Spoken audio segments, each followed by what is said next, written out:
What's going on, everyone? Welcome to the FKBT. Yeah, FKBT Yeah, Live. yeah. We've been struggling over here tonight. What's going on, Jeff?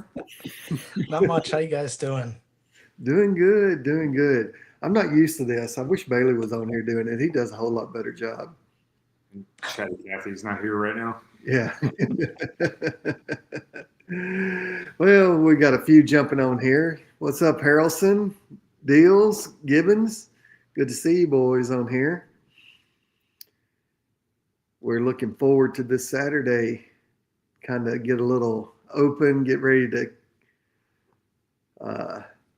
kick in for the season, which is going to kick off here in October. I'm pretty excited about it. How many we got signed up so far, Sean? 21. 21. Sweet. Not too bad. Not too bad. Harrelson, Natty's talking already. Well, not quite yet. Getting close. Bassignac, Snurley, Richard Bruce, Evans, Evan Picasso, good to see you. Randy, Ray Kayak Bass. Haven't heard that one yet. It must be a newbie. We're going to have some new ones here at our little open. So that's pretty cool. So what you been up to, Jeff? You been fishing?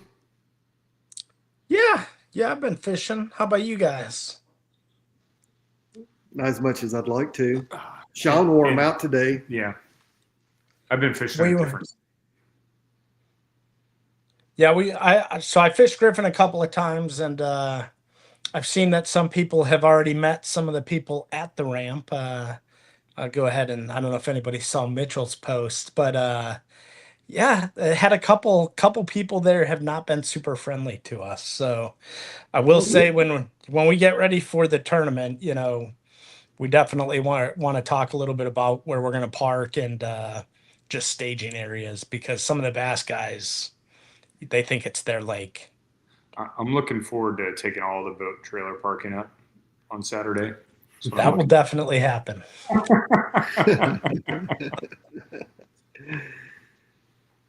All right, we got several popped on here. David Myers want to know if there's a side pot on the dink fish. I got little Debbie's for you, David, so you'll have some little Debbie cakes. Well, we can always do a little side pot at the ramp if anybody wants to do that. We can do that separate. So, cash only. That dude camping on the ramp. Yeah, I'll keep it PG on here. What's up, Kaylin? Good to have you on here. Well, I tell you what, we'll go ahead and get this kicked off so we don't take up everybody's time on this Thursday evening. We'll try to be short and sweet about it, but we're going to go through a few things with the tournament. If you haven't got signed up already, go ahead and get signed up. It's going to be a fun day. It's going to, real quick, launch time is going to be at 6:30 a.m. We're going to be fishing Lake Griffin. The boat ramp that we're going to launch from is, correct me if I say this wrong, Herlong Park or Herlong Park? Herlong Park. The address is 700 East North Boulevard, Leesburg, Florida. If you need it, it's all right there on Tourney X. And one of the main reasons why we're going to do this early like this, just one of them, to get out here and, one is have some friendly competition, is two, the club voted to go to Tourney X, and we wanted to test it out and make sure everybody was comfortable with it, make sure us as tournament directors are comfortable with it. I'm pretty used to using it. I judge a lot of tournaments on Tourney X, but I think Bailey's pretty comfortable with it, but we just want to make sure that we get everything good and smooth before the season kicks off, right? So anyway, going back, launch time is going to be at 6:30. Lines in is going to be at 7, and lines out is going to be at 12. It's going to be a 3-fish limit, which is going to be a little bit different than what we normally do. Pre-fishing ends tomorrow night at 6 p.m. Eastern time. Um, we are going to make sure one of the mandatory things that we're going to use in the Tourney X app is the mandatory check in, check out off the water, right? Check in when you're on the water, check out when you're off the water. Um, when we're talking about launching at 6:30, Jeff, you and Sean, y'all want to talk about the staging portion of the Yep. launch? Yep. So when we launch, you have the ramp. The ramp is a side by side ramp, and there's one dock. As you're looking at the ramp, it's off to the right, and that's a boat dock. And then just past the boat dock is a fishing pier. And so we're going to allow staging just past the fishing pier as you start to work your way into the canal. That way, we're not in the way of the ramp if there are some boats that want to launch and go past us, but we're not going to allow you to move down the canal and move out of the lake. So we'll stage in that area, and then we'll launch at 6:30. So you can put in as early as you want, but the dock's not very big, so we don't want to take up the dock space if we can avoid it. And then the other thing is, I think I counted parking spots, and I want to say there's 22 parking spots for trailers, and but then there is overflow. As you pull in, you can go to the grass on the left or you can go to the grass on the right. So I think you're allowed to park in that grass area, but I think the biggest thing is if you don't have a trailer, make sure you park in the car parking. There's 10 car parking spots. Use those, that way we can reserve the trailer parking for guys with trailers, and then also if there's anything left for boats. But as of right now, we had what, 20 guys signed up last time I checked. 21. 21. 21. Not to interrupt you. I just want to clarify. We're gonna. I should have talked to you about this before we got on here, Jeff. But the loiter area, we're gonna clear everybody out of the canal. Chris Mitchell and Todd are both tracking. You go down the canal and it's going to be right there on the right off the point. There's an old dock right there. I'm going to have Todd or Chris Mitchell located there, and they're gonna pull you guys into the loiter area right outside the canal. So you launch, park your vehicle, go ahead and move down the canal to go ahead and clear it up for boat traffic. Because some of you guys are going to run into some issues if you haven't been out there. There's a lot of hydrilla and whatnot. Just get down the canal, get out to the main lake, and it's going to be off to the right. You'll see kayakers there. But I'm going to place Mitchell or Todd, whoever leaves first. We're going to go to that loiter area. Awesome. Ray Kayak Bassett, he's hasn't signed up yet, but he's going to participate with us, which is awesome. Speaking of that, if you have not filled out a new waiver for this year, it is required. So be sure to fill out the waiver and email it over to Florida Kayak Bass Trail at yahoo.com. Okay. We have to have one of those on file if you're fishing. If you haven't done one of those and you fish Saturday and we don't have one on file, unfortunately, it will be a DQ for you for this tournament because we have to make sure we have the liability waivers on file. Okay, so just keep that in mind. If there's anybody on here that's that's watching this and you haven't commented, be sure to put your comment in the chat bar so that we know that you've watched this live. And we do go back and we double check that with all the registrations, who has, watched the live, the captain's meeting. And we want to make sure that, we follow all the rules because, we want everybody to be safe out there, but it is, those little things that we have to do, right? Okay. If you win any money, you'll have to have a W-9 on file.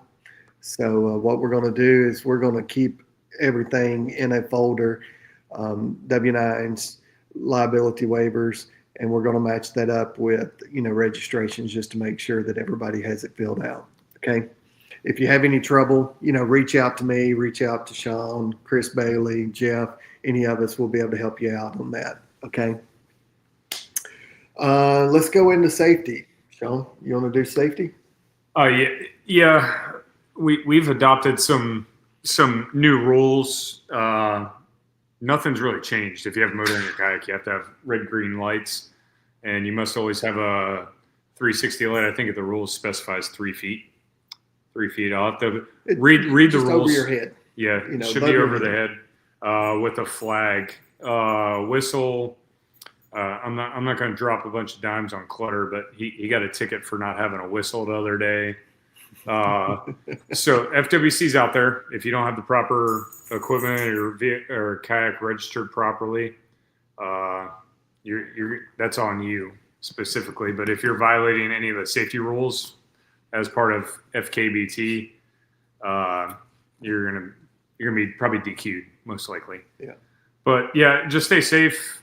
Not safety, but was brought up communication on the water with other anglers, and I know we have some new people here. Most are not, but if you're coming up on another angler or you want to fish in close proximity, you guys got to communicate. There's a specified distance in the rules, but just make sure you guys have an open line of communication, you guys and gals between each other.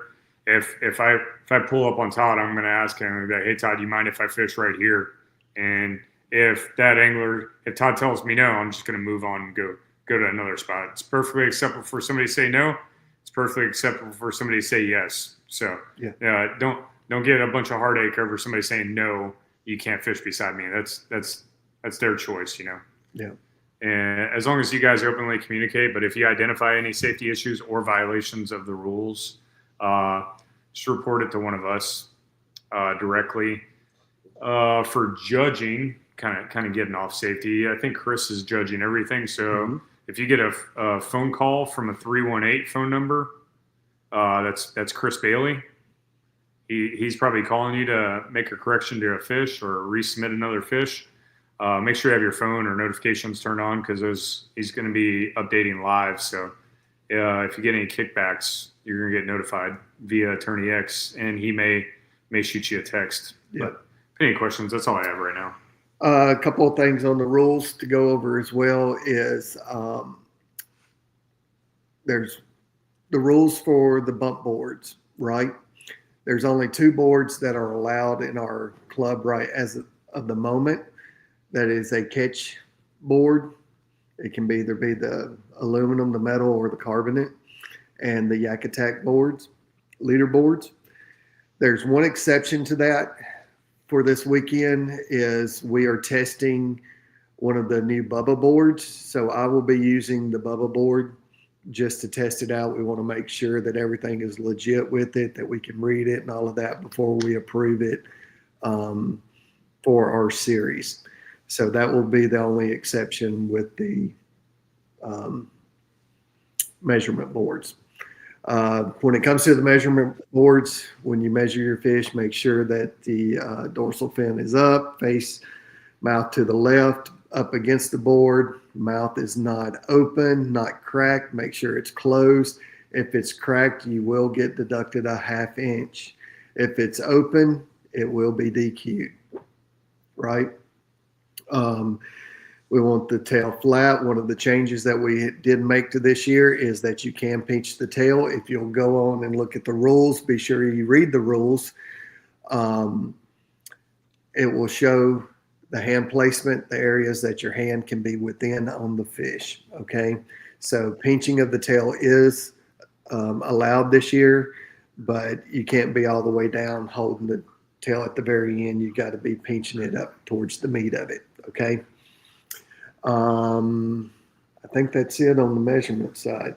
Yes, David, I did use my tether, by the way. I've got it. Yeah, if you guys haven't read the rules yet, read the rules. It's not a super long document, but it's broken down. It's pretty clear and concise, and we're on what, year 4? Mm-hmm. Year 4 of refining these rules, so they're pretty refined with very minimal changes. But if you haven't read and fully understand them, read and fully digest that. And if you have any questions, you can contact us, any of us, anytime, and we'll respond. So. Yeah. One of the other changes to the rules this year, we are allowing 2 motors, right? You can only run 1 motor at a time.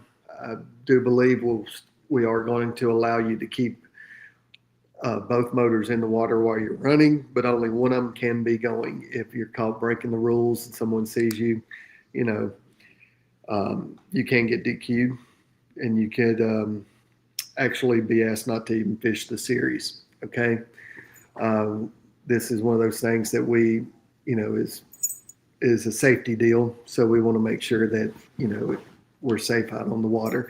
A lot of people are already running two motors, when they're practice or when they're out on the water. So we only just see it as a thing that's coming along.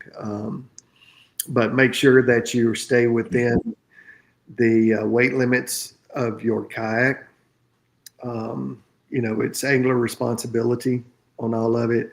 We try to hold up good ethics, and I think we all should practice making sure that we're I don't know, have good ethics, and do what we need to do out on the water to be safe.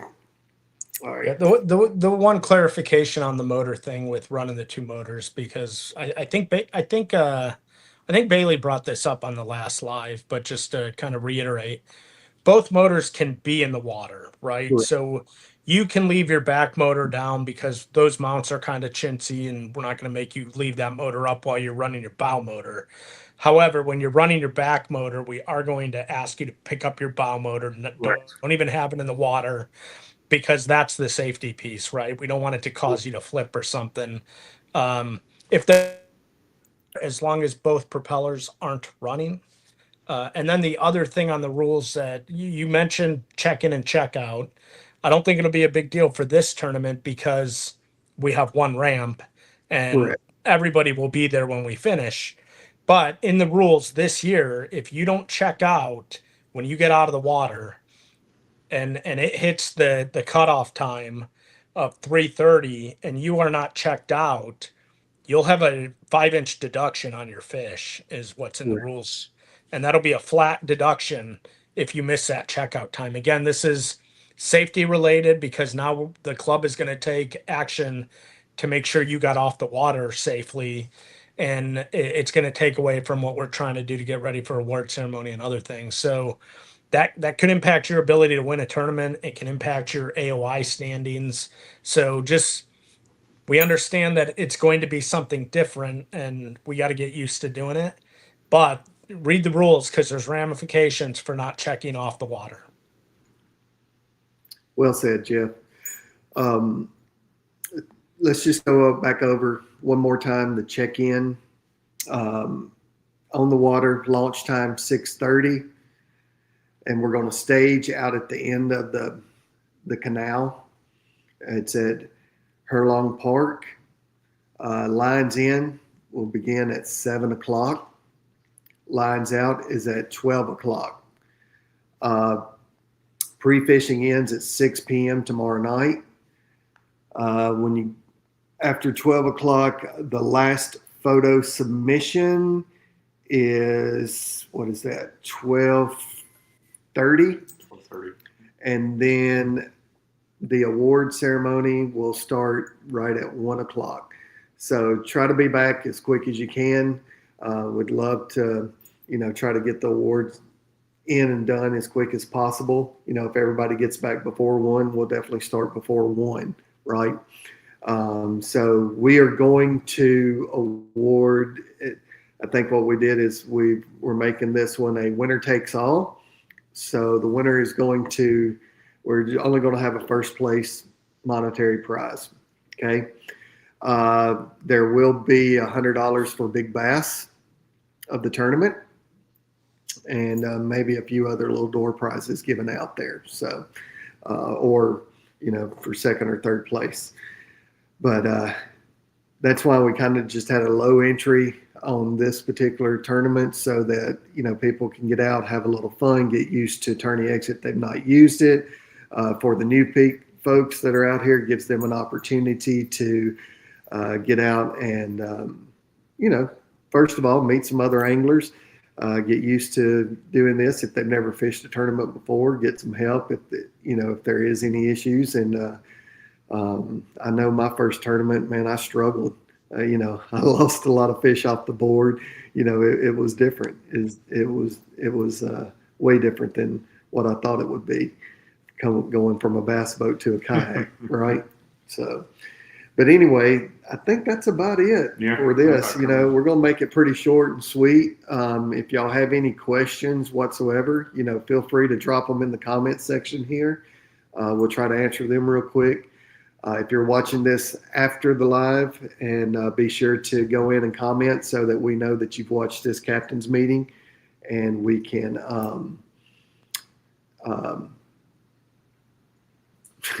Mitchell, don't park behind the gray truck. I brought up your video, Mitchell, already. I don't know if anybody knows about it, but it was a pretty good short. And I looked for that truck when I was there because I was going to say something, but I didn't see him. Look at here. We got Beyond Headwaters on here for us. Hey, guys, Dan and Dave, we appreciate y'all watching this. We look forward to coming out y'all's way here soon. If y'all ever get a chance to jump in one of the tournaments with us, we'd love to have you guys. But we saw them at ICAST. Man, they're great people. Good to have you on here. Granger, good to see you here, buddy. All right. Well, I think we're going to wrap this up. Make it short and sweet. We don't have Bailey on here, being able, he likes to talk a lot. I'm a little bashful in front of the camera. So, yeah. And one more thing to add before we get out of here. Myself and Todd posted already, but we'll have, I don't know how many identifiers he has. I probably have like 7 or 8. Yeah, I've got several. Yeah. So if you guys need identifiers, they may be last year's or the year prior's, but they'll suffice for the tournaments that we're going to execute this year. But yeah, we'll have those. And then also you can go on the Facebook page. We have our identifier on there that you can actually print out and write the identifier on it. I do believe, what time is the identifier going to be released? I'd say it's 7 o'clock tomorrow. 7 o'clock tomorrow. All right. So you can look for that. You will get, especially if you're registered with Tourney X, you'll get a notification. You'll get an email. You'll get a notification of the ID. So be sure to write that. I always recommend having a backup ID as well, because you never know when you might accidentally lose one, that you don't mean to. Things happen. The little skinny boats, things drop overboard pretty easy. So it does happen.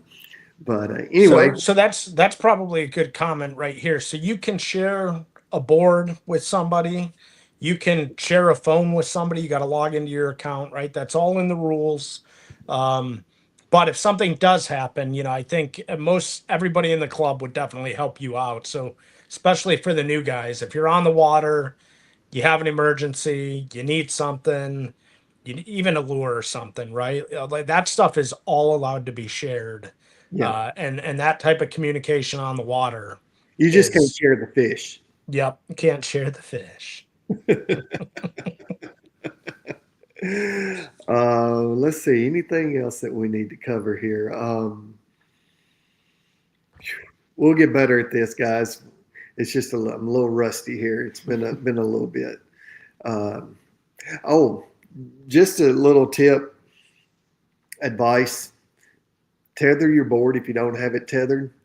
I always have my board tethered, and the other day I went out just playing around and I didn't have it tethered, and I went to rinse it off, and for whatever reason it slipped out of my hands and it's sitting on the bottom of Griffin.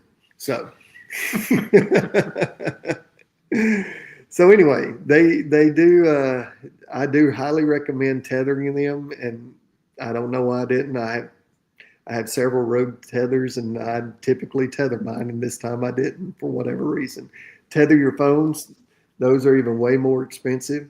Highly recommend that, because I've lost one of those too. So you live and learn by your mistakes, but I would prefer you not to have to live by that like I've done. So anyway, all right, guys. Hey, what's up, Robert? Good to see you, buddy. You gonna fish with us? Yeah, Harrelson. That's a great thing, Harrelson. Appreciate that. Clean your dirty boards. I know I've judged a lot of tournaments, and it gets really hard to read a dirty board. So make sure those boards are clean.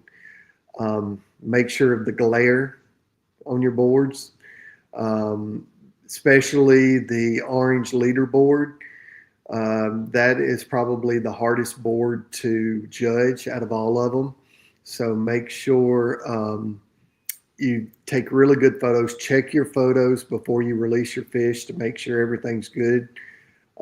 Because, if you don't have a good photo, you don't have that whole bump board in the front of it in the picture. Make sure on the back end of it, you have at least 1 or 2 inches beyond the fish's tail so that we can tell what the inch markings are. And then for those others that are brand new, make sure that you have a contrasting mark or sticker on the fence of your bump board so that we can tell when the fish is bumped up next to it. I know that on the leaderboard, they have a mirror, so that will suffice there. I know the Bubba board actually has a mirror on it, so we're going to test it out to see how it works as well. So, but be very conscious of the glare that may come off the sun on those boards. Make sure you get good photos. All right. Well, have fun down in the Keys, Robert. We're going to miss you, buddy. Anything else, guys? No, I think that's it. Good luck. Looking forward to seeing you guys out there this weekend. Yes, sir. Good to see you. Everybody be safe. Everybody be safe. We look forward to seeing everybody out there. Oh, real quick, going back to launch real fast. We can't express this enough. When you get there, before you get on the ramp, get everything ready in your kayak before you launch, because we want to launch it and go. Okay. We don't want people sitting there at the ramp trying to launch or load up or all that stuff at the ramp with all their gear. So make sure you have all your gear ready to go in your boat. So when you get on the water, you can push it out and move it over to the side so the next person can get in there. Don't know how many bass boats or whatever is going to be out there. So you never know how congested it's going to be. So we want to make sure that we're in and out of the water pretty quickly. Right. Yeah. Frizzy asked a question about using a fish leash. So I know we don't particularly talk about this in our rules, but by all means, we're photo catch and release, right? So if you catch a fish, you put the fish grips in its mouth, that's tethered. You set that fish in the water so that you can get your board ready, and then you take a picture, maybe set it down again. You're doing the lunker club, whatever. As long as when you let that fish go, you have to let that fish go before you have another line in the water. And then that fish has to be alive at the end. So if that helps you keep it alive, that's perfectly allowed. Again, you can't drag it across the lake or anything, but if it's just to get prepared and get pictures, and that's perfectly allowed. Absolutely. You can do that. You can let them rest in your net, those kind of deals while you get pictures taken or whatever. That is perfectly allowed, tether that away. Now, whenever you do take pictures, and for the newbies on here, you cannot have the hook, you cannot have a tether or any kind of stuff in the fish's mouth while you're taking the photo, right? The mouth has to be closed. No hooks or nothing in the mouth. So that would, if you do have a picture like that, that would be a DQ. All right. Good deal. Any more questions out there? If not, we will wrap this up early tonight. We'll get out of here 30 minutes early. All right, everyone. Well, y'all be safe. Have fun. We look forward to seeing everybody Saturday morning, and tight lines. Yep. No worries.